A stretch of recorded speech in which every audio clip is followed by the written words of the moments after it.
Car helped us go to work or go to the movies, and now it's helping to preserve these programs that are so valuable to us. My name is Paul Green, and I donated my 1998 Nissan Altima to public radio. And you can too. Visit jazz88.fm/support. It's Jazz88, and thank you for listening to Radio Deluxe. A quick look at roads and weather. In Minneapolis, westbound 55 is reduced to one lane between East Franklin Avenue and I-94 for road construction. Westbound 94 is down to 2 lanes, plus entrance ramp closures from 280 to 35W. In Burnsville, 35W is reduced to 2 lanes at Cliff Road. And in Inver Grove Heights, Highway 52 is reduced to 1 lane at Upper 55th Street through next weekend. Looking at weather tonight, a low around 45 degrees. Looking forward to a sunny Sunday tomorrow, a high near 77. You are listening to Jazz 88. Do stay tuned for the Jazz Impulse.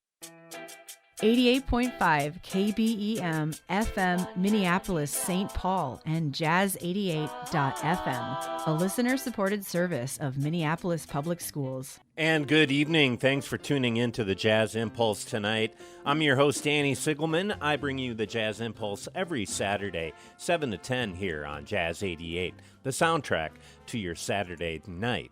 Tonight's another special feature and another special event. We'll be broadcasting the NEA Jazz Masters Tribute Concert. The NEA Jazz Masters Tribute Concert is hosted by Kennedy Center Artistic Director for Jazz, Jason Moran. The concert features 2025 NEA Jazz Masters saxophonist Marshall Allen, who will be leading the Sun Ra Orchestra. Pianist Marilyn Crispell will be performing with 2020 NEA Jazz Master and bassist Reggie Workman, and Chucho Valdez and his Royal Quartet, which will be including Horatio Hernandez, Jose A. Gola, and Roberto Jr. Vizcaino Torre. In honor of writer Gary Giddens, David Murray will perform alongside Russell Carter, Emma Dehuff, and Marta Sanchez. The 2025 NEA Jazz Masters Tribute Concert is brought to you by the National Endowment for the Arts and Jazz 88.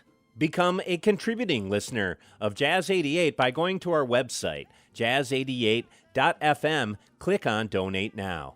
Thanks for listening to the Jazz Impulse.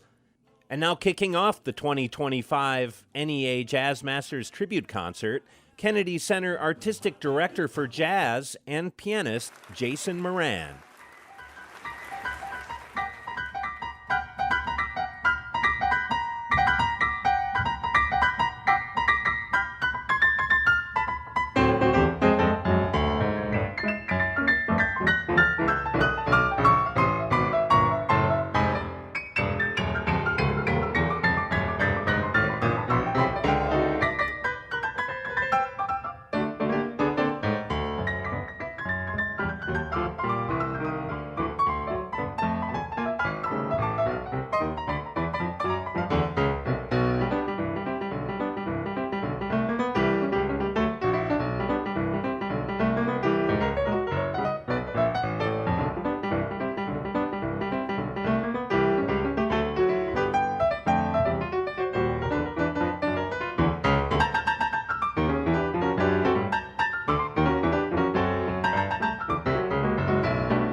Please welcome Kennedy Center Artistic Director for Jazz, Jason Moran.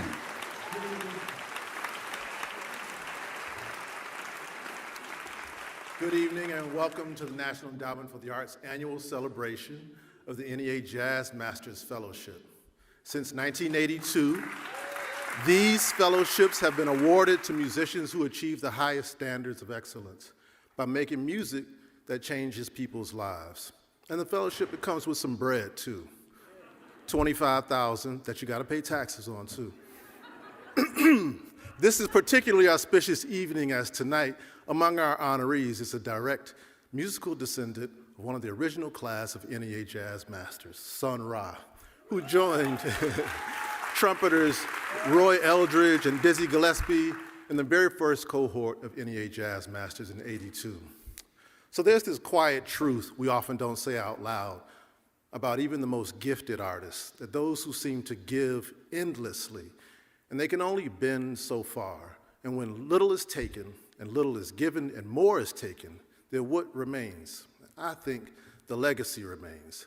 And there's the moment someone once stood on stage in their truth, and in doing so, reminded us that we were alive, reminded us that our hearts could still beat, and they could still skip a beat, and from something as simple as powerful as a song. So tonight we honor the people behind the music, the ones who hold the sound like it's sacred, the ones who carry stories in every phrase, who keep going when it's hard, and who make us feel something real.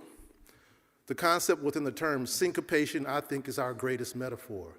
The music is inherently about the future, disrupting the everyday rhythm, pushing the anticipation of the oncoming beat. And as Coltrane once said, I think music is an instrument. Music is an instrument. It can create the initial patterns that change the thinking of people. So tonight we honor the artists and writers who have done that, altered minds, transformed states of being, gifted us new futures with new notes we didn't even know we desired. The words of honoree Gary Giddens give us insight into the nuances of each musician he opines about, shaping history with his text.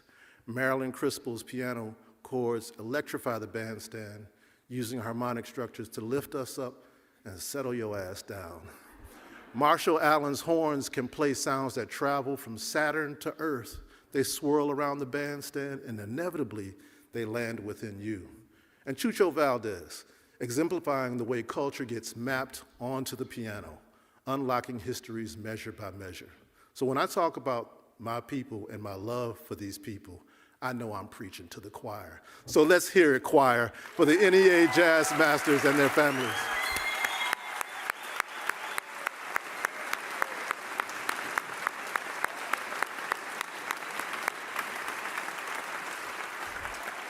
The 2025 recipient of the A.B. Spellman NEA Jazz Masters Fellowship for Advocacy is journalist, author, presenter, producer, and educator Gary Giddens. One of the leading journalists over the past 50 years, Giddens has authored several highly acclaimed books, including examinations of such giants as Louis Armstrong and Charlie Parker, and 2 volumes on song legend Bing Crosby.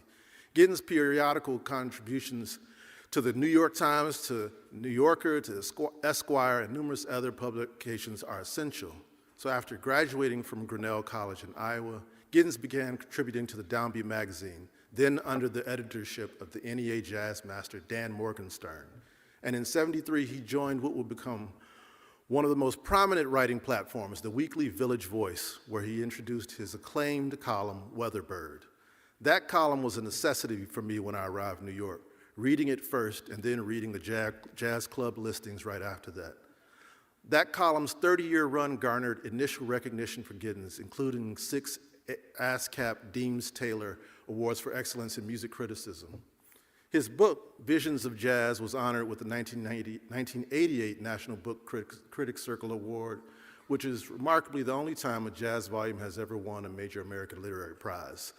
And on television, his work for writing for the PBS American Masters episode on the legendary producer talent scout John Hammond, From Bessie Smith to Bruce Springsteen, won a Peabody Award.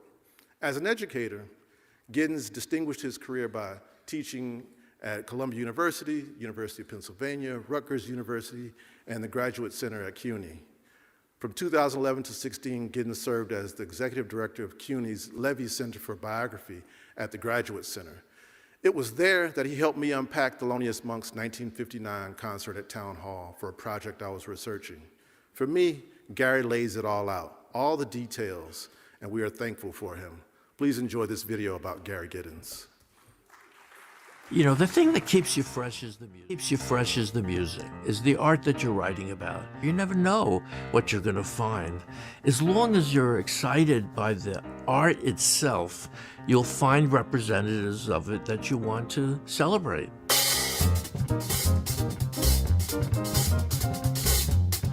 I was born in Brooklyn in 1948, and then when I was 15, I was in New Orleans with a bunch of kids, and I heard jazz, and that was it.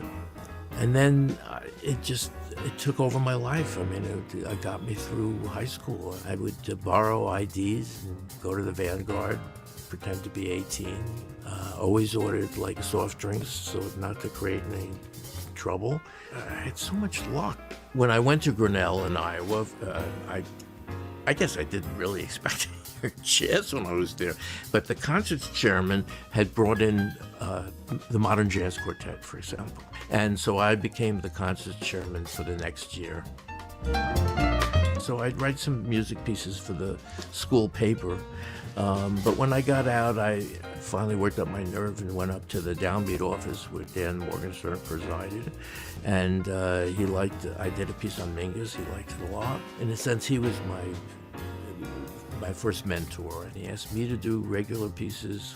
I put an example of my work into an envelope to the voice editor, and 4 or 5 days later, a copy girl stopped me in the hall and said, "Congratulations, I read your piece in the Voice." I said, "Cover for me," because I had to run downstairs to the kiosk to buy a voice, and there it was. So I wrote pieces every week for a year. The new editor, Bob Christgau, came in and he said, "Would you be interested in writing a jazz column?" And the next 31 years, that's what I did. Basically, Bob gave me a page, and nobody ever told me how to fill the page. I mean, it was it was a dream job. I can't imagine a position that would have given me more satisfaction than being able to do that. I've had many, many editors, but the best was Robert Christgau for the so-called Dean of Rock Criticism, as he calls himself. His generosity, his perception, to me, that's what criticism is. It's having the illumination to really embrace and understand what you're hearing, and then you try to convey that. So you're looking for ways of creating an impression about something that's abstract. And it's the love, the affection you feel for it, which animates all good criticism, that allows you to come to an idea of what's going on. The problem with criticism is that most critics stick around too long.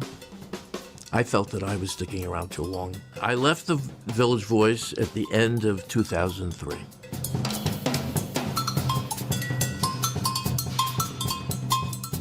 Visions of Jazz came out in 1998. It won the National Book Critics Circle Award. The book was an attempt to show the way jazz developed, that it was constantly breathing and learning and growing and becoming, always on the verge of becoming slightly different without ever losing its basic approach. I mean, jazz isn't just the finished product, it's the means to it. Jazz is a way of playing music. It's a way of thinking about music. It's a way of composing spontaneously. Visions of Jazz was created so that you would get a sense that this is the way the music reflected the 30s, 40s, 50s, 60s. And that was very important to me. I had been asked by an editor to write about Crosby for years. So I went and read everything I could find on him. You couldn't believe it. It was, how bad a father he was, or he drank. And I mean, nobody put together, assuming all of that was true, how a man like that becomes this figure of warmth for the whole nation. I thought that would be an interesting subject to approach. Also, it gave me a chance to write about the early years of jazz, the development of jazz, the connection between jazz and pop. It gave me a chance to write about movies, which was still a primary subject, how they were made, what went into them, why they were made. It became a perfect subject for me. But instead of writing a 300-page book in 3 years, I wrote 1,500 pages in 25 years, 2 volumes. Not a way to make a living. The American Jazz Orchestra lasted 7 years, about 35 concerts. It started in 1985. Roberta Swan was the director, the artistic director of the Great Hall at Cooper Union. And Roberta was telling me that they had a concert and they were thinking of doing a series. She would like to have an orchestra grounded there. And I said, wait a second. Do you know how many theaters there are in New York that have classical orchestras or chamber groups? If you love jazz, and she did, why don't you create a jazz orchestra, a repertory orchestra? So, who's going to conduct? The only person I really wanted was John Lewis. And I sent a letter to him. I sent a few, but he said yes, he wanted to do it. We jumped up and down. I mean, literally, we jumped up and down. And we started to put together the orchestra, the band. For me, it was graduate school. My life changed when I met Bill Kelly, who was the president of the CUNY Graduate Center. We arranged a deal where I would teach a course, had to change the theme every year, but also do interviews on stage, live interviews. And those were very successful. The one on Sonny Rollins was unforgettable. It was one of the great nights of my life. It was really quite something. When I teach criticism, I always tell them at the beginning, your opinion is going to be the least significant factor. You're writing to create a sense that there's something going on here. There's a cultural world within the larger culture that is unique, very exciting. It never stops evolving. There has to be a fight to keep the art alive. The Jazz Impulse with Danny Sigelman comes to you every Saturday night, 7 to 10 p.m. on Jazz 88. Stay up to date with the Jazz Impulse. Follow us on Instagram at the Jazz Impulse. Support this valued community service while marketing your business to a new discerning audience. Join the Jazz88 Business Circle alongside the American School of Storytelling, the Parkway Theater, owlmusicbook.com, Celtic Junction Art Center, and the Minnesota Poets Collective. Learn more about our business circle and how to join at jazz88.fm. This is the Jazz Impulse on Jazz 88. Tonight's special presentation of the 2025 NEA Jazz Masters Tribute Concert, about to perform on stage in honor of writer and jazz critic Gary Giddens, the David Murray Quartet, featuring David Murray on saxophone, Russell Carter on drums, Emma Dayhuff on bass, and singer Marta Sanchez.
Thank you.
Please welcome 2025 NEA Jazz Master Gary Giddens. I am so deeply honored to share this evening with Marshall Allen, Marilyn Crispell, and Chucho Valdez, and to be part of a program that has honored so many people whom I venerate as artists and human beings, and in many cases, friends. My thanks to Ann Meyer Baker for calling to tell me I was a recipient of the A.B. Spellman Award for Advocacy. I want to thank David Murray and his wife Francesca for being here with his fantastic band, Marta Sanchez, Russell Carter, and David's latest discovery, Emma Dehuff. He's been telling me about her, but she was on bass. We're going to hear a lot more of all of these people. David and I met exactly 50 years ago when he played his first gig in New York.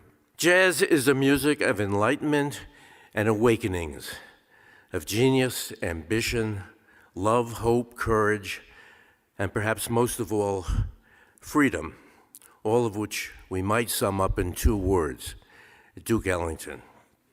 A couple of weeks ago, I attended a magnificent concert at the Apollo in New York, Jason Moran playing music Ellington wrote for the piano. And in introducing Jason, a member of the Apollo staff quoted Ellington's phrase about jazz as a barometer of freedom. And it made me think how remarkable it is that Ellington's metaphor exists at all. He originated it in the year of Sputnik, 1957, when Ellington was invited to comment on the race for space, presumably for an amusing feature article involving celebrity reflections on the biggest story of the year. But 1957 was also the year of Little Rock and the Little Rock Nine, and Ellington was short on mirth. Referring to the unity required for a task as complex as space travel, Ellington wrote, "To attain harmony, notes are blended in such a fashion that there is no room for discord. In America, we simply don't have this essential harmony. We don't have it in our social life, nor in our free daily business of living." He went on to excoriate hypocrisy and racism in religion and government, adding, "Put it this way, jazz is a good barometer of freedom. In its beginnings, the United States of America spawned certain ideals of freedom and independence through which eventually jazz evolved. And the music is so free that many people say it is the only unhampered, unhindered expression of complete freedom yet produced in this country." My interpretation is that Ellington believed that the freedom inherent in creating jazz should be an example for the culture and the country to follow. And in fact, jazz has been ahead of the curve on so many fronts, from racial and international comity to gender equality, not to mention a revolutionary rethinking of the uses of rhythm, improvisation, modality, and the integration of melody and harmony. The freedom of jazz fueled the longest and most complex section of Ellington's second sacred concert, called It's Freedom, which includes a 32-bar song built entirely on the word freedom and a recitation of that word in 20 languages. He once remarked that jazz gives you freedom. He may have made his most daring statement on freedom in his famous eulogy for Billy Strayhorn, when he broadened his scope from music and emancipation to morality. Strayhorn Ellington wrote, lived in what we consider the most important of moral freedoms, freedom from hate unconditionally, freedom from all self-pity, freedom from fear of possibly doing something that might help another more than it would help you, and freedom from the kind of pride that could make a man feel he was better than his brother or neighbor. For 43 years, the NEA Jazz Masters program has shone a light on jazz, a beacon of freedom, honoring and supporting its great practitioners. It is a vital celebration, and I hope it will continue for decades to come. Here's Marianne Carter, Senior Advisor from the National Endowment for the Arts. Good evening. I am delighted to add my welcome to our 2025 NEA Jazz Masters, to everyone here in this studio tonight, or this theater tonight, and to everyone watching us virtually. We are so pleased that you have joined us for this celebration, the 2025 NEA Jazz Masters, the nation's highest honor in jazz. And thank you so much to our partners here at the Kennedy Center. We are so grateful to them for their partnership, their friendship, and of course for their stellar jazz team. I started my remarks tonight saying good evening, but I really should have said great evening, because anytime we can sit back, chill out, and listen to live jazz, that is a great evening. And so tonight, as we honor the members of the new class of NEA Jazz Masters, it's a great time to think back and reflect on those jazz greats that we've honored in the past, and especially those who we've lost in the past year, including 2013 Jazz Master Lou Donaldson, 1996 Jazz Master Benny Golson, 1995 Jazz Master Roy Haynes, 2010 Jazz Master Bill Holman, 2008 Jazz Master Quincy Jones, and 2007 Jazz Master Dan Morgenstern. We can't help but be inspired by and in awe of these jazz masters who have written, performed, nurtured, and developed jazz over time. And by the way, jazz masters have won over 230 Grammys since, or NEA Jazz Masters have won over 230 Grammys. So we're doing something right, they're doing something right, the Grammys are doing something right. Emerging at the dawn of the 20th century, initially in New Orleans, jazz was born from a collision of cultures and historical forces. It was music created by people who knew what it meant to dream of freedom, which Gary just spoke about so beautifully. New Orleans provided the perfect environment for jazz. The city's marching bands, Creole orchestras, and vibrant street culture. It encouraged musical experiment. Musicians like Buddy Bolden, often regarded as the first jazz musician, and later figures such as Louis Armstrong, they cultivated a style that emphasized improvisation, personal flair, and an emotional connection. As the United States approaches its 250th anniversary in 2026, it is fitting to reflect on jazz, a truly American art form that mirrors the nation's broader struggle, the broader story of struggle and resilience and innovation. As jazz was forming in the early 20th century, America itself was redefining its place in the modern world. In many ways, jazz developed in tandem with the country's shifting identity. As America urbanized and industrialized, jazz spread from the South to cities like Chicago and New York. In the Harlem Renaissance of the 1920s, jazz was not merely entertainment, but a declaration of Black excellence and creativity in a segregated nation. Jazz giants like Dizzy Gillespie, Ella Fitzgerald, Louis Armstrong, they achieved international fame, proving that American art could captivate the world. And throughout the 20th century, jazz continued to reflect America's evolution. During the Great Depression, the swing era provided an escape from hardship, with big bands filling dance halls with energy and hope. During World War II, jazz was used to promote American values all over the world.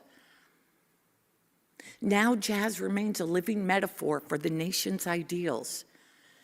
Its embrace of individuality and creativeness echoes America's celebration of personal freedom. Its collaborative spirit and dependence on dialogue between musicians mirrors this country's democratic experiment. Its tensions between structure and freedom, tradition and innovation, joy and sorrow, reflect America's ongoing journey towards a more perfect union. Miles Davis once said, "You have to play a long time to be able to play like yourself." Maybe that's true of countries too. Maybe it takes a long time for a nation to find its true voice. The individuals that we're celebrating tonight have found their true voice, and we're honoring them. The National Endowment for the Arts is so proud to share their compelling stories with you tonight. As we celebrate America 250, jazz reminds us what is best about us: our creativity, our insistence on forging something bold and beautiful out of struggle. Jazz reminds us that America is not just a place. It's an improvisation still unfolding. The music plays on, and so does the American experiment. I hope you enjoy the rest of the show. Thank you so much.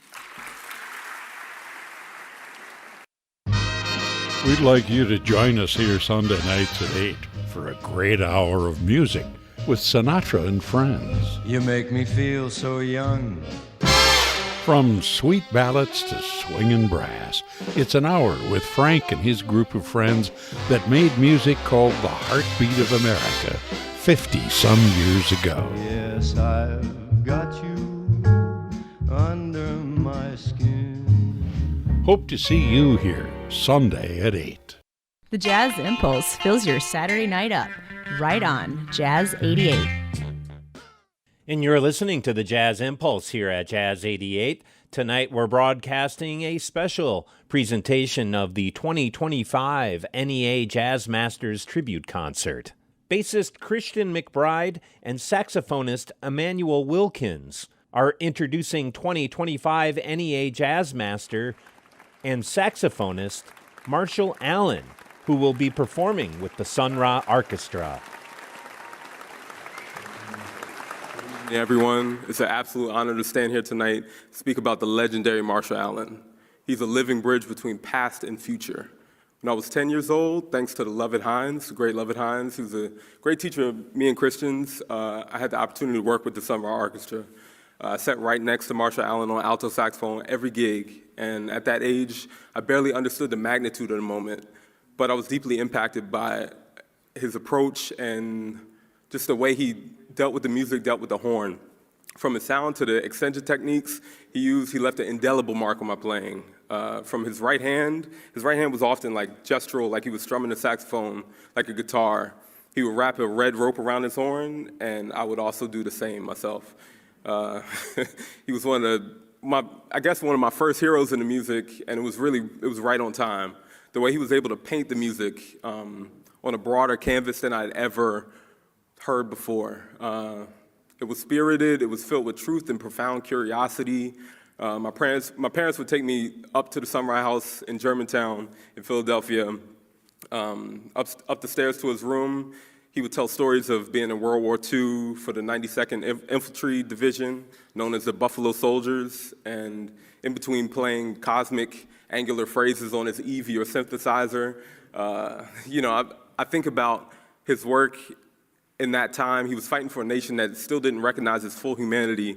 But I think about the music as this idea of, Afrofuturism and how that was maybe a fountain of youth for Marshall even to today. Afrofuturism is a technology of survival and a blueprint for actual freedom. And the orchestra was able to build this universe, this alternative reality of refusal of conditions in which Black folk lived. To quote a popular Sun Ra phrase I've heard Marshall Allen say countless times, if we came from nowhere here, why can't we go somewhere there? He was truly one of the greatest living improvisers, and that teaches us all how to find home in the land of the unknown. For me, Marshall Allen was the beyond.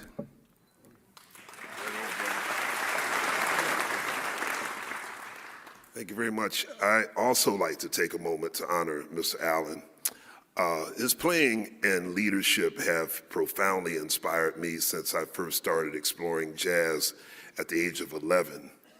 Knowing that he, along with many members of the Sun Ra Orchestra, was rooted in Philly, adds a personal connection that makes his music even more special to not just me, but Emmanuel and Jaleel Shaw and Orrin Evans and everyone from Philadelphia.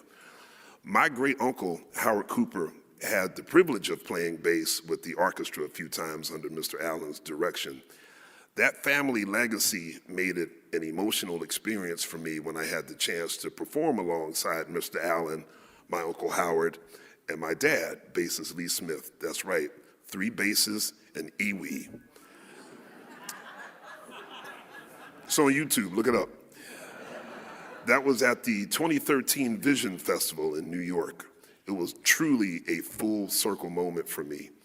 Mr. Allen's leadership and innovative spirit are shining examples of how to fly above the fray. I'm deeply grateful for his contributions and the inspiration he provides to so many of us. Recognized by succeeding generations of musicians as a true keeper of the Sun Ra Orchestra flame, Marshall Allen has been sought out by rock, pop, metal, jam band, and hip-hop artists.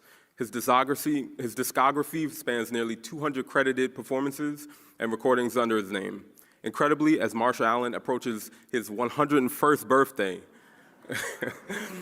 yeah, give it up. He just recently made his first album as a leader. So yeah, give it up for that as well. Yeah, that's right. The peerless Marshall Allen exemplifies perseverance and defies age. Remaining creative is thoroughly unique matter. Please enjoy this video about the great Marshall Allen. The music. If I can't get to people one way, get to them another. Through music, sound body, sound mind.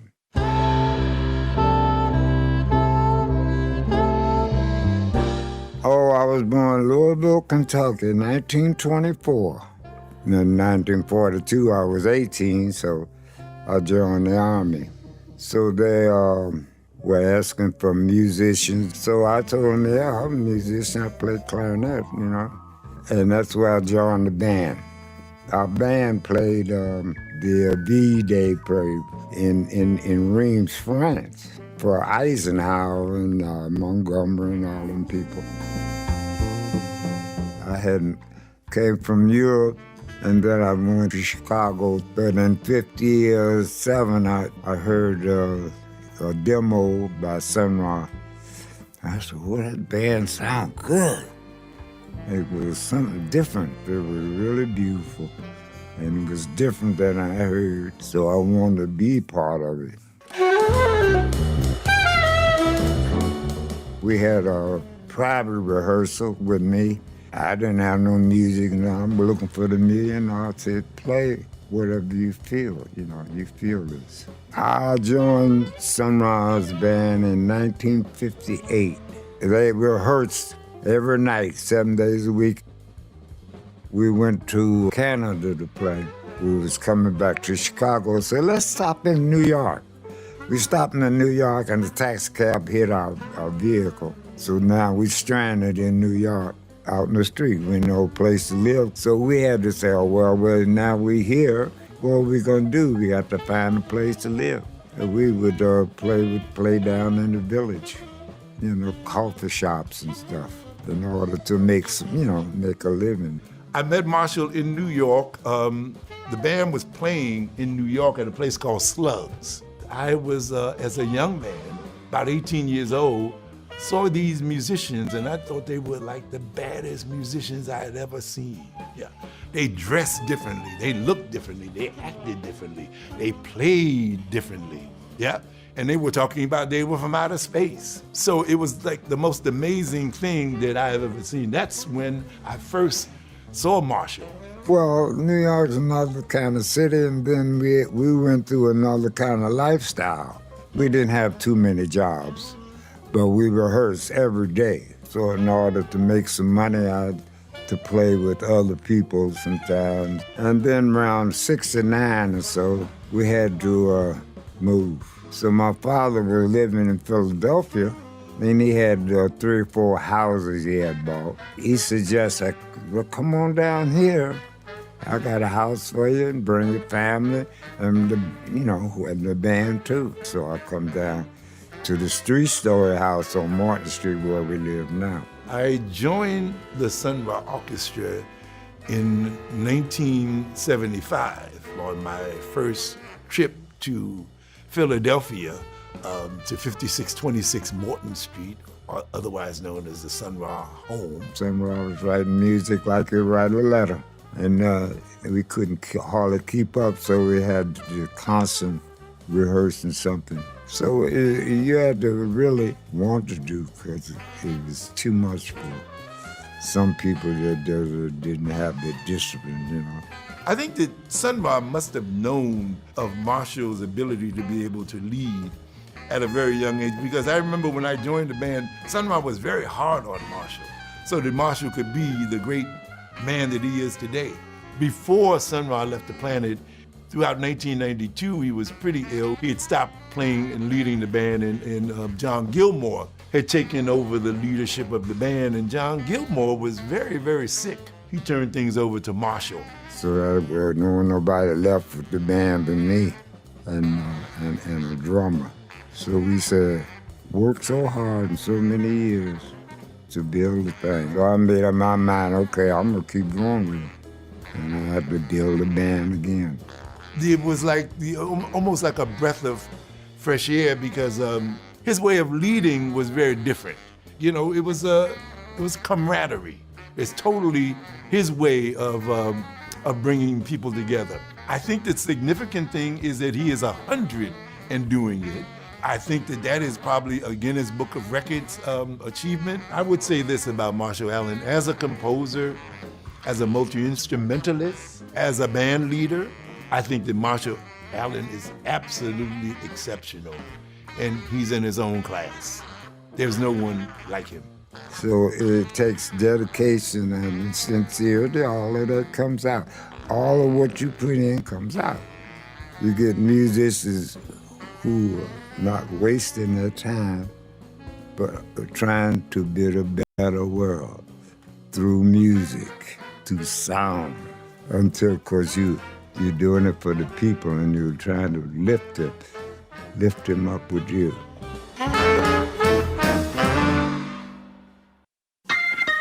It's the Jazz 88 live music calendar for Saturday, 7 p.m. Don't miss the incredible Champion Fulton, Crooners, Minneapolis. With shows at 7 and 9 p.m., Stella Cole, Dakota, Minneapolis. At 7:30, Max Johnson 3, Berlin, Minneapolis. 9:30, the incredible trombonist Pete Emblum and his sextet, Jazz Central Studios, Minneapolis. Find more on the live music calendar at jazz88.fm.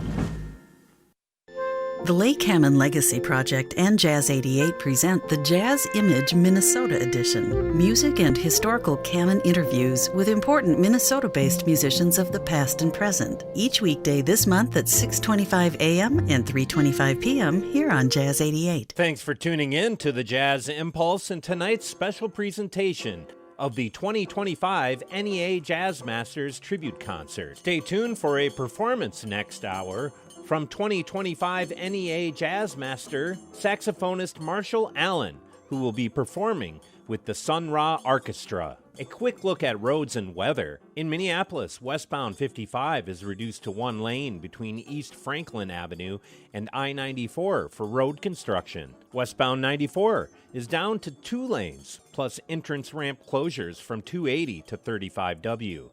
In Burnsville, 35W is reduced to 2 lanes at Cliff Road, and in Inver Grove Heights, Highway 52 is reduced to 1 lane at Upper 55th Street through next weekend.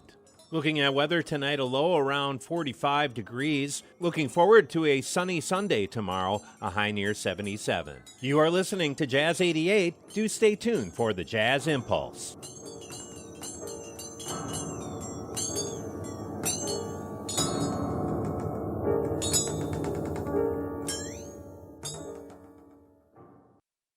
.5 KBEM FM Minneapolis St. Paul and Jazz88.FM, a listener-supported service of Minneapolis Public Schools. This is the Jazz Impulse and tonight's special presentation of the 2025 NEA Jazz Masters Tribute Concert, welcoming to the stage saxophonist Marshall Allen. He's joined by the rest of the current members of the Sun Ra Orchestra.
moon dreamer, sky keeper open,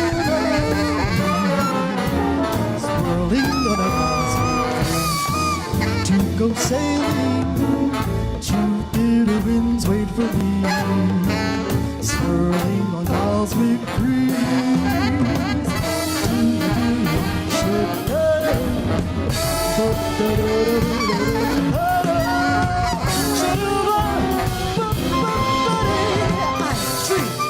To go sailing.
Ladies and gentlemen, 2025 NEA Jazz Master, Marshall Allen.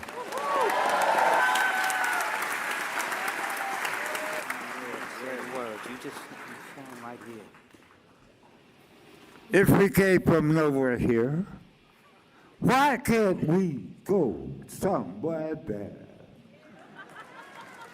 Space is the place.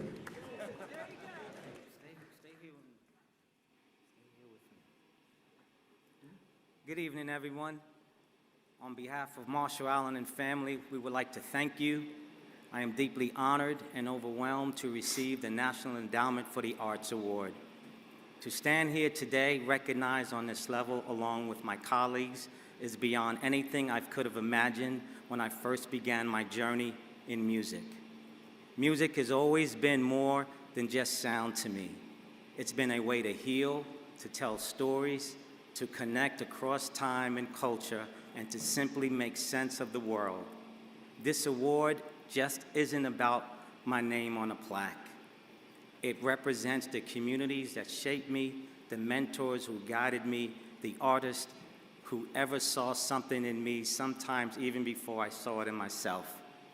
To my family, your love and sacrifices have been the foundation of everything I've done. And to the NEA, BMI, and the Kennedy Center, thank you not only for this incredible honor, but for the continuing to support the arts and artists in a time when our voices are more vital than ever. Thank you from the bottom of my heart. Since emerging on the jazz scene as an uncompromising pianist who claims Coltrane and NEA jazz master Cecil Taylor as among her first influences, Marilyn Crispell has continued to be one of the most adventurous pianists around. Born in Philadelphia and raised in Baltimore, pianist and composer Marilyn Crispell began taking piano lessons at the Peabody Conservatory. She later studied classical piano at New England Conservatory, where she achieved her degree. Marilyn's friend, saxophonist Charlie Mariano, encouraged her to attend the Creative Music Studio in Woodstock, New York, where she met a powerful influence, NEA jazz master Anthony Braxton. Subsequently, Marilyn toured Europe with Braxton's Creative Music Orchestra and joined his quartet from '83 to 1995. And it was the Braxton Quartet, a performance they did at the old Knitting Factory on Houston, that I first witnessed the power of Crispell's piano. I still have that bootleg. Another of her enriching affiliations came with NEA jazz master bassist Reggie Workman, as well as with the Barry Guy Orchestra, jazz master Roscoe Mitchell, Babatunde Olatunji, and trumpeter Wadada Leo Smith. In 2016, Marilyn Crispell joined tenor man Joe Lovano's rangy trio Tapestry, which was recorded for the label ECM. Marilyn made her recording debut as a leader in 1982, recording live in Berlin with a band that included violinist Billy Bang, Peter Kowal, and drummer John Betch. In '86, she played in the New York City Opera's premiere production of Anthony Davis' acclaimed opera X for Malcolm X. A tireless and deeply exploratory musician, she collaborates across the spectrum with videographers, filmmakers, dancers, and poets. Numerous awards and citations have come with Marilyn's way, including fellowship grants from the New York Foundation for the Arts, the Mary Flagler Carey Charitable Trust, and the Guggenheim Fellowship in Music Composition. In '96, she was awarded the Outstanding Alumni Award from the New England Conservatory, where she was named one of NEC's most outstanding alumni of the past 100 years. Please enjoy this video about Marilyn Crispell. When I'm playing, I don't think, oh, now I should do this, now I should do that. It's kind of more like getting out of the way, getting out of your own way and allowing that flow to happen. I think you have to have confidence and an open mind to be able to do this kind of music. Music came into my life very early on.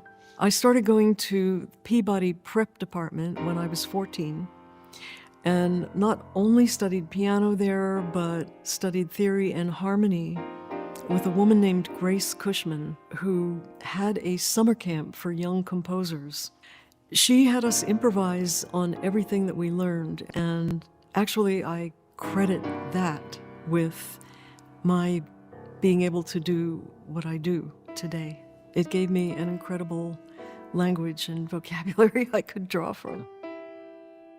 When I was 28 years old, I was divorced and living on Cape Cod with a jazz and blues pianist named George Kahn. One night he was out playing a gig. I stayed at home and decided to pull a record out of his record collection. The record happened to be A Love Supreme by John Coltrane, and all I can say is that my life completely changed that night.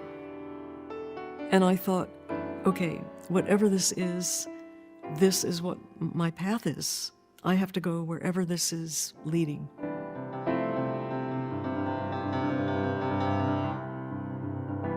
Shortly after that, I found out about a teacher in Boston named Charlie Banakis. So I moved back to Boston and studied with him for 2 years. Basically did literally nothing else.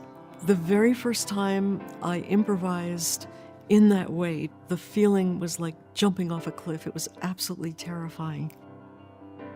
I came to the Creative Music Studio in 1977. The Creative Music Studio was an amazing place because you got to live with, eat with, hang out with these amazing musicians. Every week there would be a different guiding artist who would rehearse their music with the students, and at the end of the week, the students would play a concert, and then the guiding artist would play with their peers.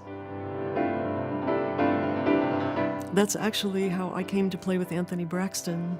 I joined Braxton's Creative Music Orchestra right after that duo concert that we played at the Creative Music Studio. Everything about playing with Anthony influenced my consequent musical life. He would structure the set, but he would never tell you how to play.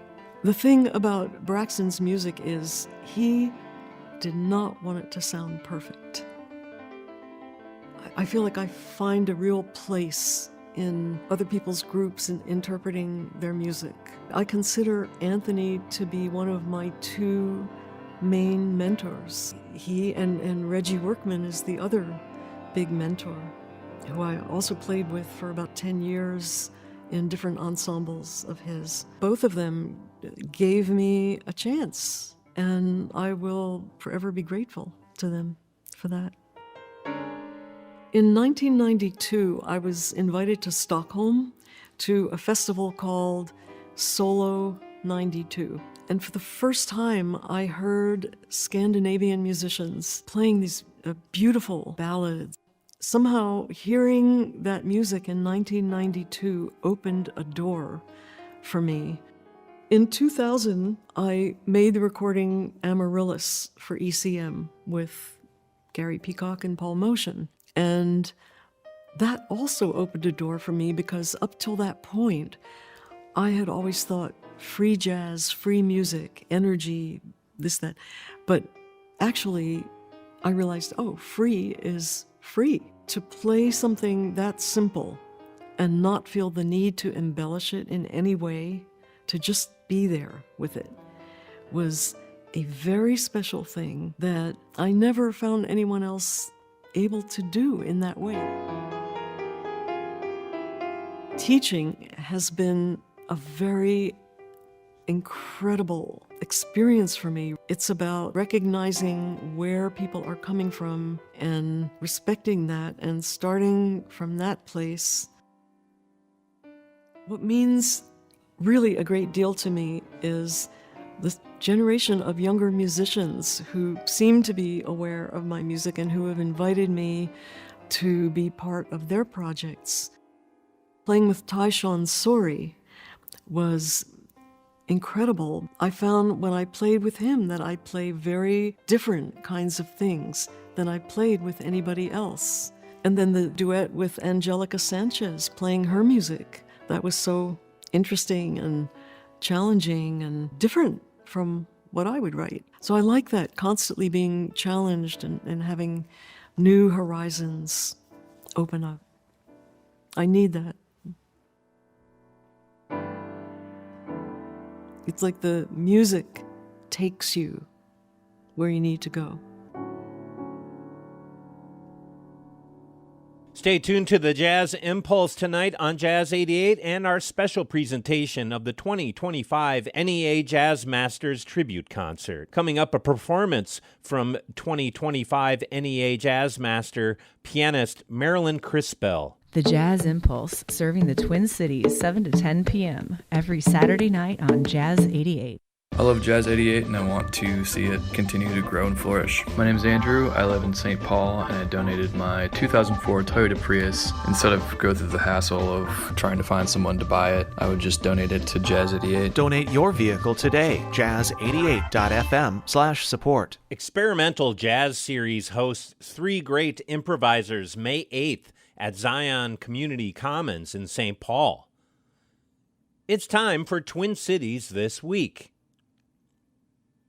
J.C. Sanford, Scott L. Miller, and Abby Wolf combine for an evening of improvisation, 7 p.m. Wednesday, May 8th, at Zion Community Commons in St. Paul. Each group member at other times plays music guided by form and convention, but they also like to sit down and respond to whatever comes up, with an idea that is expected to lead to something else. Phil Nussbaum talked to J.C. Stanford about the concert. First, J.C. addressed the work of Abby Wolf.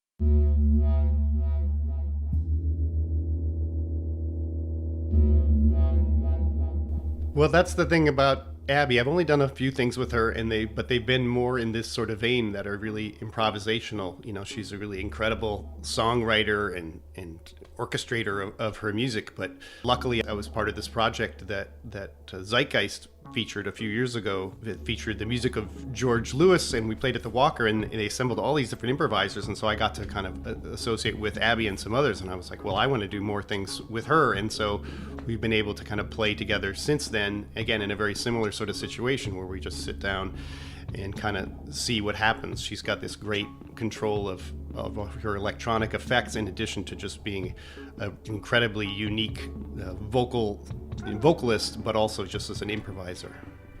You have a piece that she was part of that you brought with you. What's it called, and what should we expect? This is a piece called Ceramics.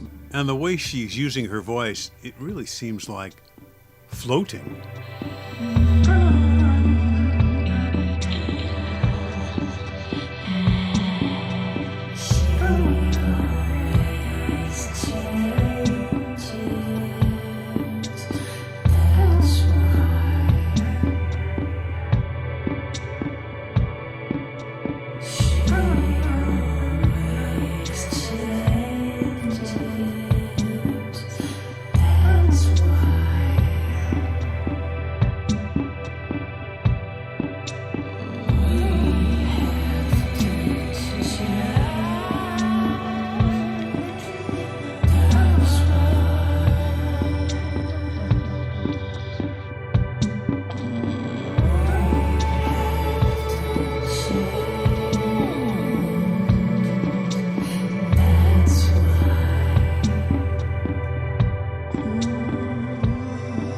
Speaking with J.C. Sanford, the trombonist, and one of the others that you perform with.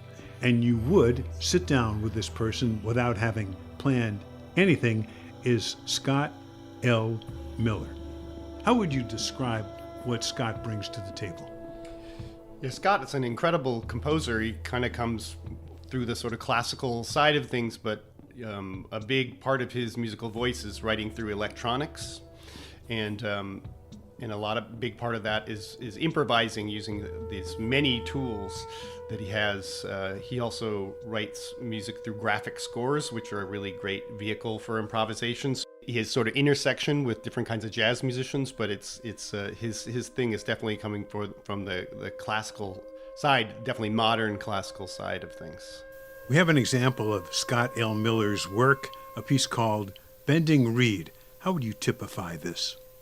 Well, I think this is just an example how Scott really has a great control of timbre and layering and counterpoint in ways that you may not think of counterpoint in a Baroque sense, but just in how to kind of like having these different voices come together and like variation in sort of timbre. There's a lot of patience always in Scott's writing that I really appreciate.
JC, when you're collectively improvising, you of course are very aware of all aspects of music being produced by your fellow players. The melody, any harmony, counterpoint, timbre. But what have you learned about yourself as far as the way you approach collective improvisation? The thing I love about this kind of situation is I have no idea what's going to happen at all. There's no way to know what's going to happen, and that's always so exciting to me. I kind of have two approaches. I either kind of play something to start us off, something that's sort of demonstrative and sort of provide some material for them to react to, or I wait and listen and see what they sort of get going and then figure out how I'm going to fit into that, whether I'm going to complement that or I'm going to contrast with that or try to kind of influence them to consider something else. But it's always fun to kind of just like see what strikes me is the right role at that time, depending on what my colleagues are doing. What did you bring along today as an example of what you do? Well, here's an example of this group that I had in New York, and also I had a version in Minnesota called Triocracy. That's myself on trombone and then two saxophonists. So the thing that we're going to hear is a thing that I titled afterwards called Quick Change, and basically I just give a very simple cue, and the only instructions are that we have to change what we're doing, texturally, melodically, whatever, and including it could be stopping playing. And so silence is an option also. So you give a little cue with the trombone and everybody's following you, and that's when it changes. Exactly. Yeah. That's, it should be kind of easy to hear when the mood or the approach changes.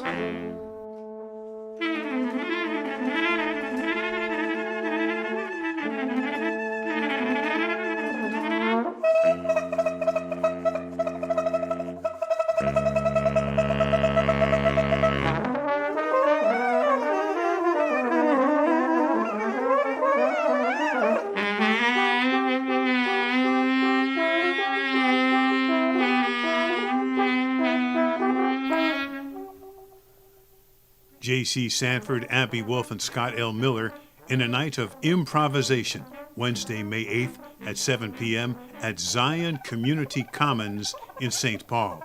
For information, conduct an internet search for Experimental Jazz on LaFond. This program is made possible by the Minnesota Arts and Cultural Heritage Fund. Phil Nussbaum speaking. Programming on Jazz 88 is supported by Twin Cities PBS. This week on the Twin Cities PBS local music show Stage, soulful singer-songwriter Lamar links up with saxophonist Lucia Sarmiento for a boundary-pushing night of sound. Watch Monday at 9 p.m. on TPT2 or stream on the PBS app. This is the Jazz Impulse and tonight's special broadcast of the 2025 NEA Jazz Masters Tribute Concert. A couple Jazz Masters left to go. We'll be hearing Chucho Valdez and his quartet, and now a performance from 2025 NEA Jazz Master pianist Marilyn Crispell, who's joined by 2020 NEA Jazz Master and bassist Reggie Workman, right here on Jazz 88.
Ladies and gentlemen, 2025 NEA Jazz Master, Marilyn Crispell.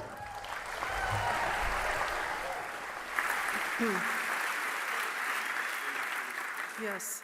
I would like to say thank you to Reggie Workman. It's a very great honor to be up here on this stage playing with him. I was in his ensembles for at least 10 years. We played together a lot, and he is an old friend. So.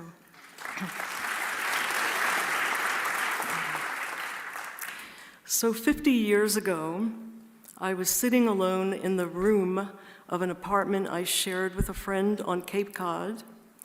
I decided to put on a record from his record collection and just somehow chose John Coltrane's A Love Supreme. My life changed that night and set me on the path I've been on for the past 50 years. What I heard that night was not just music, it was the sound and feeling of universal love so overpowering that I knew I had to follow it wherever it was leading. Where it led to first was a teacher in Boston, Charlie Banakis, who I studied with intensively for 2 years, practicing, listening, writing, transcribing, and so on. I did nothing else at all for 2 years. I came from a background in Western classical music, so I had a foundation in theory and harmony. But studying jazz involved a huge extension of that. It was a whole new world. The next place it led to was the Creative Music Studio in Woodstock, New York, where I was able to meet and play with many of the most prominent contemporary improviser composers in this country and from around the world. It was also a life-changing experience. I met Anthony Braxton there in 1977. He heard me playing in a workshop and asked if I would play a duo concert with him that weekend at the studio. We never looked back. We played and recorded together for more than 10 years in duo with his creative music orchestra and with his well-known quartet. Then it led to 10 years of playing with Reggie Workman's ensembles, years of playing in British bassist Barry Guy's new orchestra, London Jazz Composers Orchestra and Trio, and most lately, 7 years of playing with Joe Lovano's Trio Tapestry, as well as many other collaborations, too many to mention here. It has taken me around the world, enabled me to meet musicians and people from many cultures, and given me the opportunity to realize what an incredible force for peace and understanding music can be.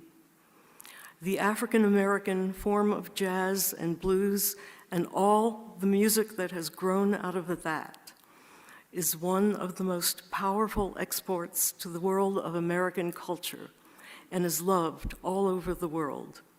It's a great honor and privilege to be a part of that continuum. I can't imagine how my life would have turned out if I hadn't listened to John Coltrane that night. And I would just like to thank the NEA for this amazing and unexpected honor, to the Kennedy Center for their wonderful participation, also to Danny Melnick and Isabel Sofer for lending us the space to record the video at their beautiful venue, The Local, in Saugerties, New York. I think of myself as a seeker rather than a master. Nonetheless, this recognition of my work and contribution to the music means a great deal to me. There are people in my life who I want to thank. My family for their constant love and support, my two great mentors, Anthony Braxton and Reggie Workman, Cecil Taylor and Abdullah Ibrahim for being two of my strongest sources of inspiration, all the wonderful musicians, I've played with over the years. George Kahn, who introduced me to jazz, Baird Hersey and his Year of the Ear, my teachers Charlie Banakis and Grace Cushman, Carl and Ingrid Berger from the Creative Music Studio, Leo Fagan of Leo Records, Manfred Eicher and ECM Records, and many other labels, teachers, colleagues, and friends whose generosity and love have enriched my life in music, a universal language that speaks to our hearts, creates magic, and is one of the greatest ways I know for us to connect through our common humanity. Thank you.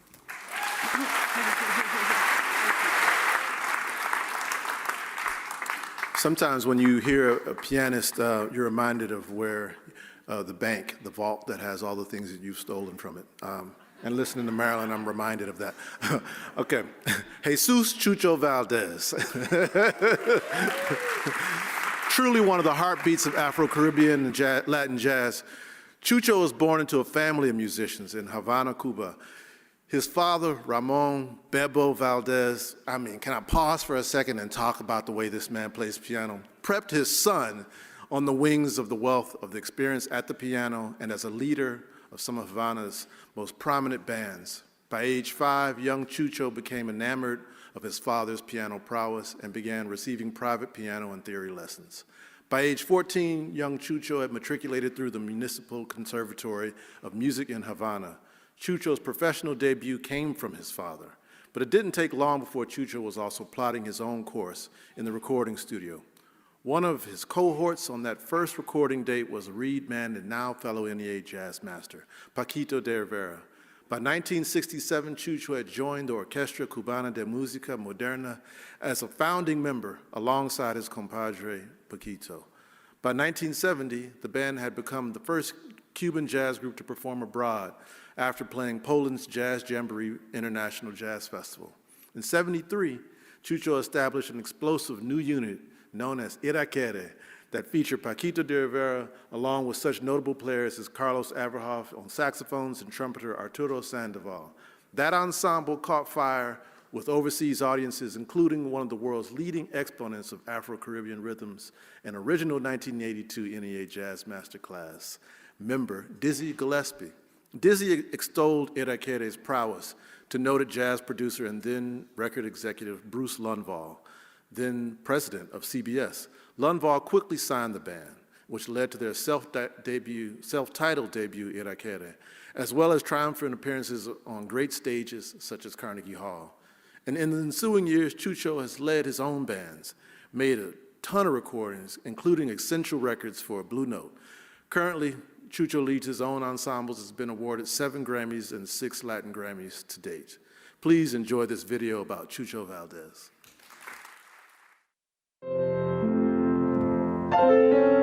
Yo creo que en mi vida, en la música, la inspiración alcanza para toda la vida, pero toda la vida no alcanza para aprender toda la música. Bueno, yo me llamo Dionisio Jesús Valdés Rodríguez, pero mi nombre artístico siempre fue desde niño Chucho Valdés. Yo nací un 9 de octubre de 1941 en un pueblo al sur de La Habana que se llama Quibicán. La música fue la banda sonora de mi niñez, porque nací hijo de un gran músico, hijo de Bebo Valdés, en un ambiente musical totalmente musical. Yo no tuve nunca la idea de ser músico. Yo creo que ya yo nací con la música adentro. Mi sueño siempre fue hacer algo diferente en lo que era sonoridad. Yo oía cosas en el piano, en mi cabeza, que cuando iba al piano no las podía hacer, pero las tenía. Y a través del tiempo y de la paciencia, lo fui logrando. Yo nací en el centro de un movimiento de la música cubana que en esa etapa se llamaba el movimiento del feeling. Era un movimiento que se desarrollaba a base de canciones ya cubanas, de boleros, con la influencia de las armonías y el estilo de los crooners americanos como Billy Eckstine, Sarah Vaughan.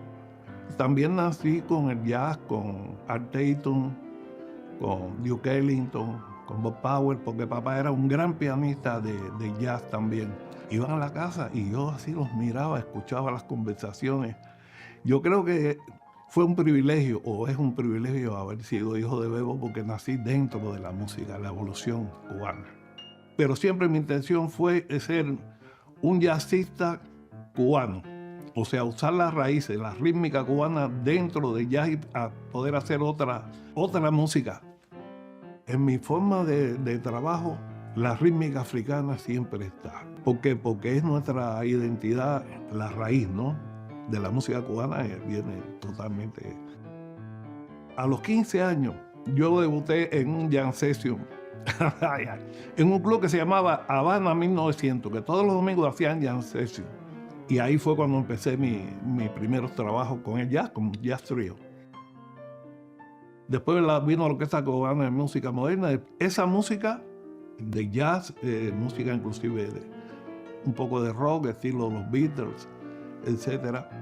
Y entonces hicieron una selección por instrumentos de los músicos que ellos creían que eran los músicos más importantes de ese momento en Cuba. Entonces yo tuve la suerte de que fui seleccionado como pianista. Paquito de Rivera fue uno de los seleccionados. Arturo Sandoval fue uno de los... Carlos Emilio, el guitarrista. Enrique Pla, el baterista. Éramos la generación más joven. ¿Cómo empezó la historia del éxito de Iraquere? Después de la orquesta, Paquito y yo hicimos un cuarteto. Tuvimos una invitación para el Festival de Jazz Jamboree en Polonia.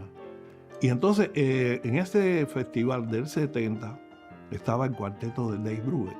Y entonces empezamos a hacer la música nuestra ahí. Yo estaba haciendo solo de piano y siento una sensación y miro atrás así. Y estaba Brubeck parado detrás de la cortina oyendo el cuarteto. Y me dice a mí, no pares. Ese camino que estás llevando es diferente, te aconsejo que no pares. Y me dijo, never stop. Pero esa opinión de Dave Brubeck, que era uno de mis ídolos, las lágrimas me corrían. Y yo dije, ahora sí nadie me va a parar nunca más. El himno de la música bailable cubana, a partir de esa época, se llama Bacalao con Pan, porque introdujimos la guitarra eléctrica, con los pedales y todo, y los tambores batá, y por arriba estaba Dizzy Gillespie, o sea, los sonidos del bebop. Fue mundial eso. En 1977, en el mes de mayo, llega un crucero a La Habana, y ahí entonces Gillespie, Stan Getz y toda esa gente se juntó con Iraquere y se quedaron como, esto no puede ser normal. Entonces Dizzy, cuando regresó a Estados Unidos, llegó diciendo, hay una banda en Cuba que tienen que escuchar. Y dijo, esta banda me la llevo este mismo año al Festival de Jazz en Newport. Va a ser la primera banda cubana de la historia que va a tocar en un festival de jazz en los Estados Unidos. Ese fue el debut de Iraquere. Ese disco en vivo ganó el primer Grammy de la historia del siglo XX de la música cubana. Se grabó en vivo una parte en el Carnegie Hall y después cuando yo me senté al piano con Iraquere, ya yo sabía que mi papá había venido de Suecia y estaba en el público. Mi papá salió de Cuba en 1960 y yo llegaba a Estados Unidos en 1978. De 1960 a 1978, papá y yo nunca más nos vimos. Mira, esa es la cosa más emocionante que me pasó en mi vida. Cuando yo me senté en el piano y además de esa emoción, yo sabía que papá estaba en el público, a mí las manos me temblaban, era una emoción tan increíble. Para una persona como yo, un cubano, siempre soñé con el jazz. Cogía los discos y miraba las fotos de Bob Powell, de Wynton Kelly, de Bill Evans, y decía, yo nunca los voy a conocer. Que en los años 60 me parecía que iba a ser imposible. Es un sueño que yo nunca lo pensé. The Lake Hammond Legacy Project and Jazz88 present the Jazz Image Minnesota Edition. Music and historical Hammond interviews with important Minnesota-based musicians of the past and present. Each weekday this month at 6:25 a.m. and 3:25 p.m. here on Jazz88. And thanks for tuning in to the Jazz Impulse on Jazz88. Tonight we're presenting a special broadcast of the 2025 NEA Jazz Masters Tribute Concert. In a moment, we'll be listening to Kennedy Center Artistic Director for Jazz, Jason Moran, presenting this year's NEA Jazz Master honor to pianist Chucho Valdez, and we'll hear a performance from Chucho Valdez and his Royal Quartet. A quick look at roads and weather. In Minneapolis, westbound 55 is reduced to one lane between East Franklin Avenue and I-94 for road construction. Westbound 94 is down to 2 lanes, plus entrance ramp closures from 280 to 35W. In Burnsville, 35W is reduced to 2 lanes at Cliff Road, and in Inver Grove Heights, Highway 52 is reduced to 1 lane at Upper 55th Street through next weekend. Looking at weather tonight, a low around 45 degrees. Looking forward to a sunny Sunday tomorrow, a high near 77. You are listening to Jazz 88. Do stay tuned for the Jazz Impulse.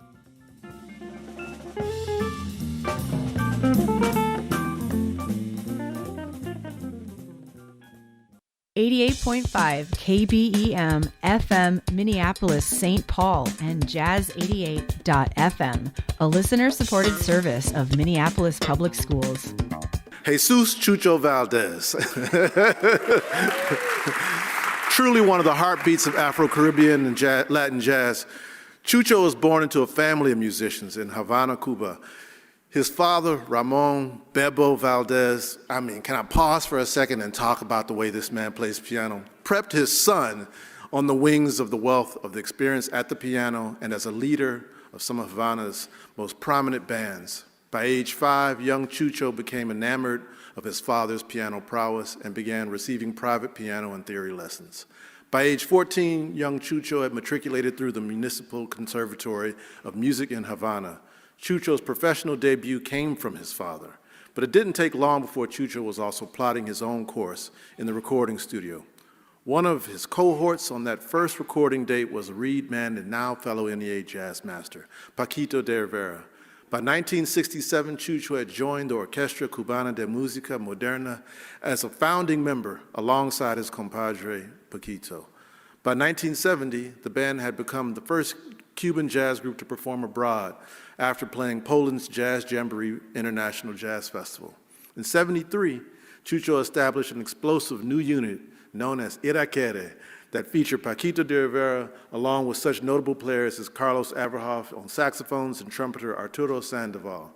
That ensemble caught fire with overseas audiences, including one of the world's leading exponents of Afro-Caribbean rhythms, an original 1982 NEA Jazz Masterclass member, Dizzy Gillespie. Dizzy extolled Irakere's prowess to noted jazz producer and then record executive Bruce Lundvall, then president of CBS. Lundvall quickly signed the band, which led to their self-titled debut, Irakere, as well as triumphant appearances on great stages such as Carnegie Hall. And in the ensuing years, Chucho has led his own bands, made a ton of recordings, including essential records for Blue Note. Currently, Chucho leads his own ensembles, has been awarded 7 Grammys and 6 Latin Grammys to date. Please enjoy this video about Chucho Valdez.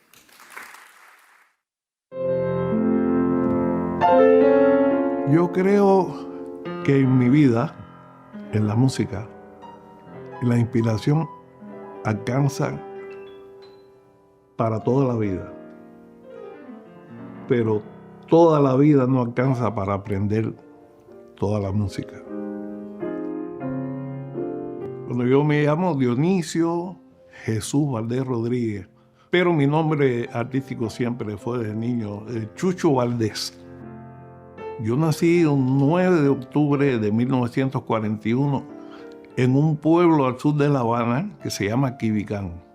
La música fue la banda sonora de mi niñez, porque nací hijo de un gran músico, hijo de Bebo Valdés, en un ambiente musical, totalmente musical.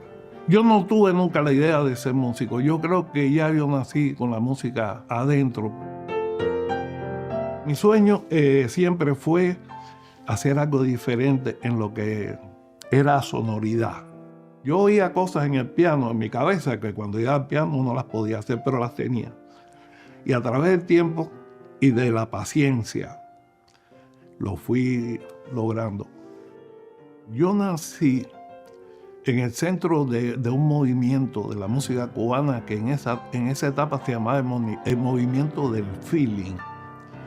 Era un movimiento que se desarrollaba a base de canciones ya cubanas, de boleros, con la influencia de las armonías y el estilo de los crooners americanos como Billy Eckstine, Sarah Vaughan.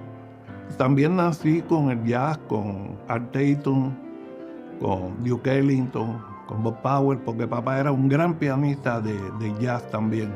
Iban a la casa y yo así los miraba, escuchaba las conversaciones.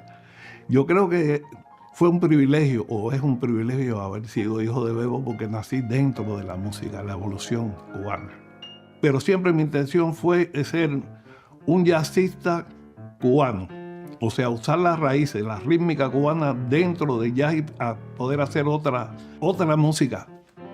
En mi forma de trabajo, la rítmica africana siempre está. ¿Por qué? Porque es nuestra identidad, la raíz, ¿no?, de la música cubana viene totalmente. A los 15 años, yo debuté en un jam session, en un club que se llamaba Habana 1900, que todos los domingos hacían jam session.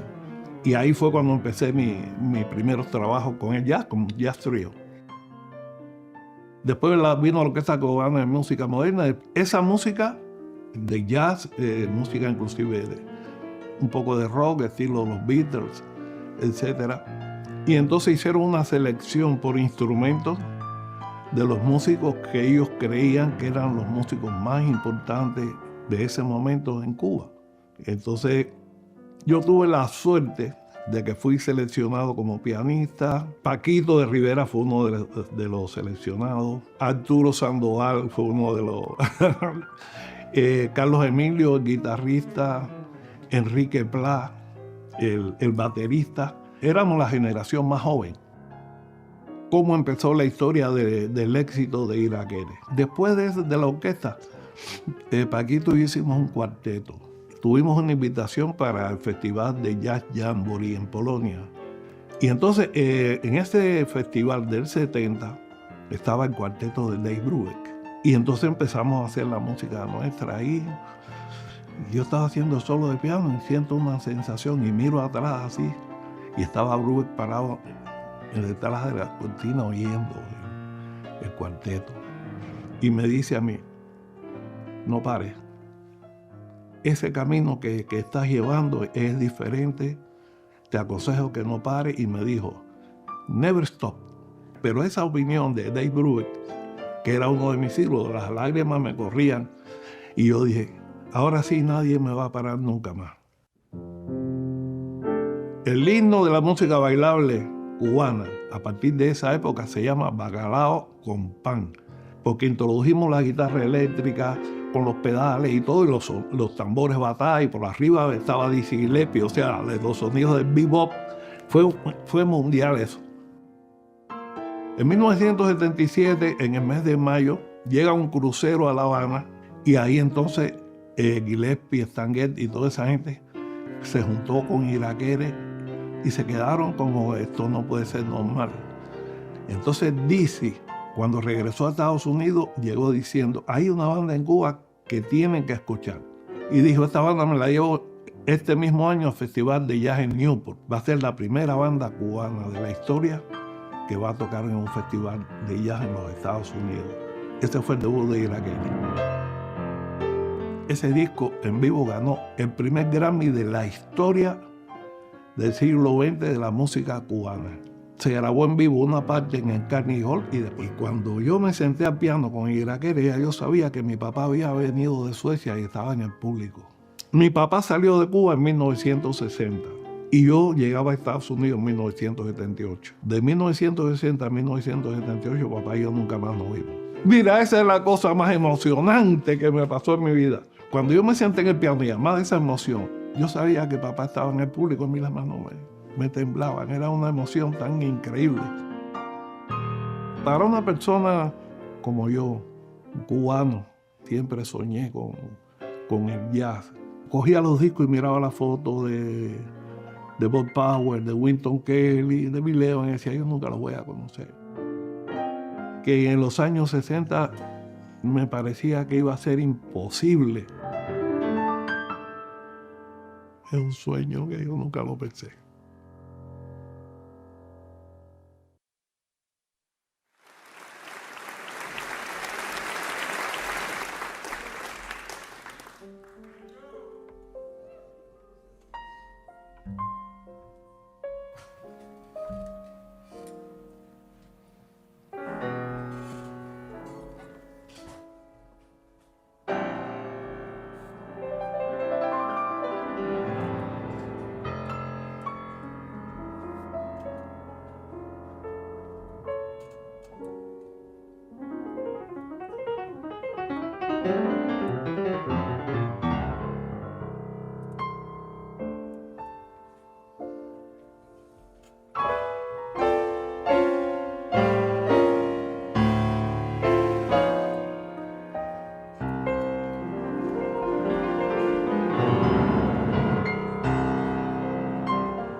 Ladies and gentlemen, 2025 NEA Jazz Master Chucho Valdez.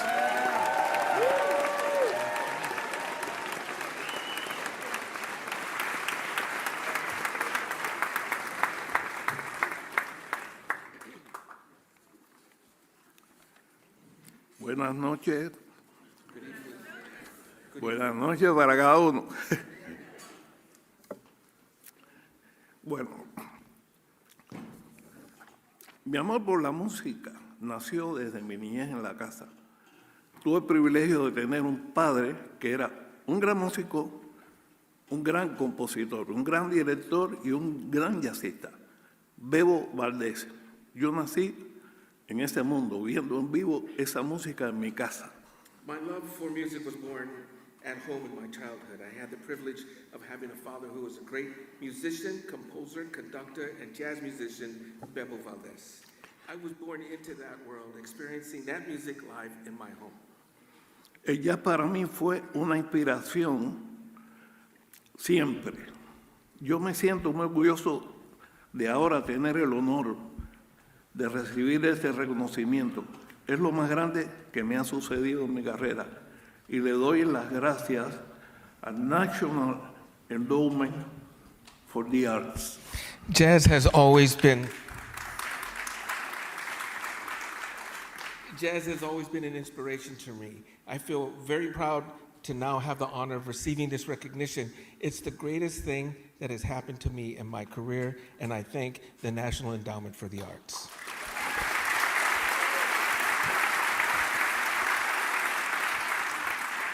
Desde muy pequeño yo quería ser un músico de jazz. Comencé a componer a los 11 años y a partir de ahí he tratado de evolucionar y encontrarme a mí mismo como artista dentro de lo que yo quería hacer. Buscaba algo que no acababa de salir, hasta que por fin compuse una obra que se llama Misa Negra. Ese fue el comienzo de mi desarrollo dentro de las raíces afrocubanas. From a very young age, I wanted to be a musician and a jazz musician. I started composing at age 11, and from then on, I tried to evolve and find myself as an artist within what I wanted to do. I was searching for something that wasn't quite there until I finally composed a piece called Misa Negra, or Black Mass. That was the beginning of my development within my African roots. Mi obra está basada sobre todo en la música africana, en muchos elementos que dejaron los ancestros. Donde yo nací, en Cuba, no han sido aún explotadas al máximo esas raíces. Hay ritmos, cantos por descubrir, una riqueza que se conoce muy poco. Yo he estado toda mi vida trabajando en ese legado. My work is primarily based on African music, on many elements left behind by our ancestors. Where I was born in Cuba, these have yet to be explored. There are rhythms and songs waiting to be discovered, a treasure that is very little known. I have spent my entire life working on that legacy. Uno de mis grandes deseos es que el mundo comprenda mucho más de lo que es la historia de la música africana, que no está solo en Cuba. Esa música comprende casi toda América, incluyendo Estados Unidos, que es una fuente muy importante, Brasil y otros. One of my greatest wishes is for the world to understand much more about the history of African music, which is not limited to Cuba. That music encompasses almost all of the Americas, including the United States, which is a very important source, and Brazil, among others. Yo creo que aunque cada continente tenga sus raíces, todos tienen su propia identidad. Siempre he sido un amante de unir las raíces universales, por supuesto compatibles, porque cuando la música se queda en su lugar de origen, no puede crecer.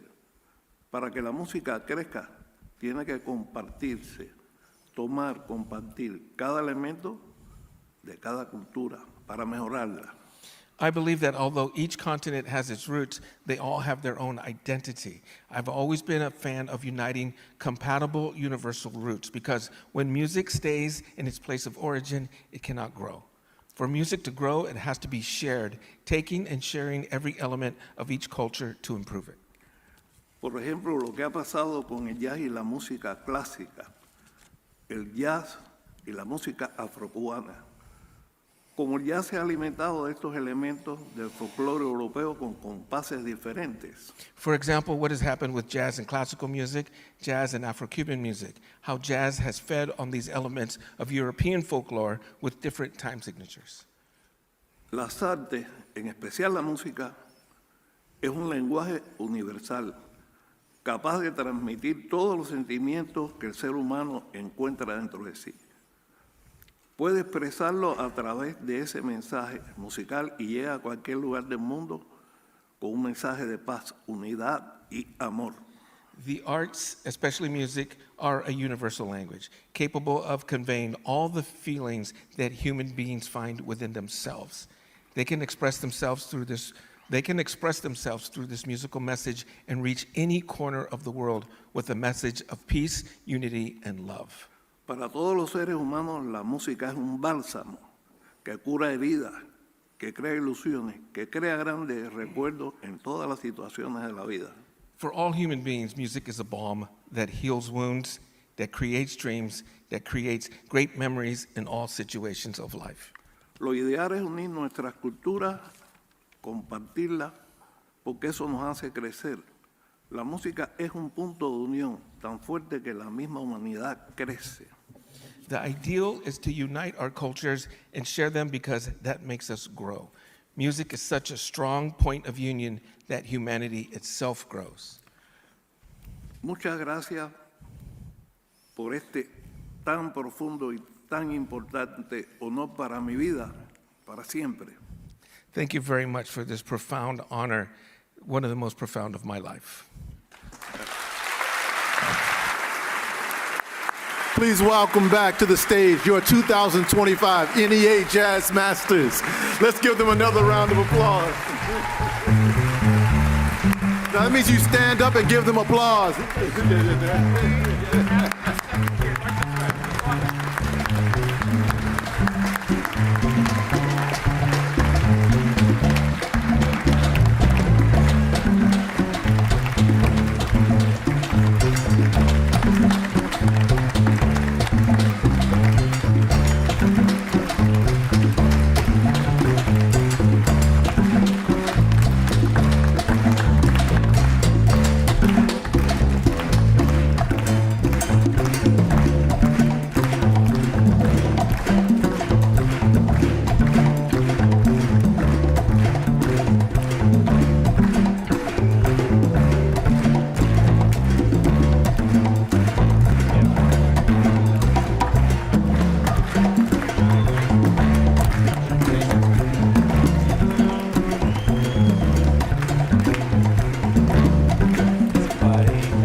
The Jazz Impulse fills your Saturday night up. 5-band graphic equalizer and the 40-watt power amplifier for your car radio. Make it sound real good. 7 to 10 p.m. every Saturday night. A wide spectrum of businesses and organizations join together to support our mission of jazz and education in the Jazz88 Business Circle. Our members include the Art Shop at Midtown Global Market, MSP Film Society, R. Mark Fry Law Firm, Minnehaha Falls Landscaping, Walker West Music Academy, and the American Swedish Institute. Learn how you can join the circle and reach our discerning audience at jazz88.fm. Traffic reports with context and substance. Traffic reports that actually help you drive safer and more efficiently. That's what Jazz 88 gives you. Join me, Bob Urich, and our team of experienced broadcasters as we report traffic on the 10s during rush hour. We're live, embedded at MnDOT's Freeway Nerve Center, in the same room as the State Patrol dispatchers. And because we're there, we can share more detailed information before the other stations and cell phone apps. For fast and accurate information in drive times, it's Jazz 88 Traffic. My name is John Ringland. I've donated 2 vehicles to public radio. They were tools that we used to get around, and the last thing that we could do with them that was good was give them to public radio. Your vehicle can power programming. Visit jazz88.fm/support.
This is Jazz 88, and you are listening to the Jazz Impulse. The Bashow Rhythm Steel Band doing Bob James' Nautilus here on Jazz 88. Your host, Annie Sigelman, on the Jazz Impulse. Coming up, we'll hear something from Charles Mingus, some Parliament, Karina Joseph, and Johnson, Hawkins, Tatum, and Durr coming up as well. From 2022, El Michel's Affair. This is called Phased Out. It's on Jazz 88, the Jazz Impulse.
The Jazz Impulse takes you for a ride through your Saturday nights. Okay, well, strap yourselves in, whether it's the car, the spaceship, or whatever, because we're about to take off on a commercial-free half hour of music. Live on Jazz88.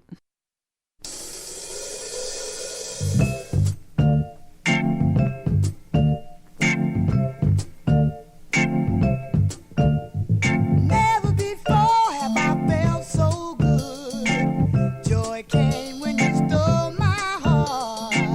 I never leave you as if I could, baby. Ooh, the pain when we're apart. Your love keep drawing me closer.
that, baby. Oh, like good old Valentina, I can fall down on my knees, pull flowers out my sleeves. Girl, I know you will be pleased, and I wonder. I can't understand that, baby. I can't understand that. Oh, look at here. I can pull flowers out my hat, do a disappearing act. Come back on you so strong, girl, I know I'll turn your loving on, and I wonder. I can't understand that, baby. I can't understand that. I need a man. I'm available. That means everything you say. I mean everything I say, yeah, Don't need a ball, no, for the games and tricks you'll play. No. I can't understand that, baby. This is Jazz 88, the Jazz Impulse, and house singer Karina Joseph out of the UK, most well known as a singer for the group Basement Jacks. She's singing with Daniel Thomas, Baby, I'm Scared of You, here on Jazz 88, the Jazz Impulse. From the Capsule record label, Johnson Hawkins Tatum and Durr. Before that, brought a 1968 Dusty, Your Love Keeps Drawing Me Closer. 1975, the year of Parliament and their Chocolate City record. They were Bigfootin' here on Jazz 88. Started off with El Michel's Affair. A lost treasure from the legendary bassist Charles Mingus. The record is called Reincarnations from a 1960 Candid Records session. They're performing Wasserlien. It's on the Jazz Impulse on Jazz 88.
Thanks for tuning in and spending part of your Saturday night with us here at Jazz 88.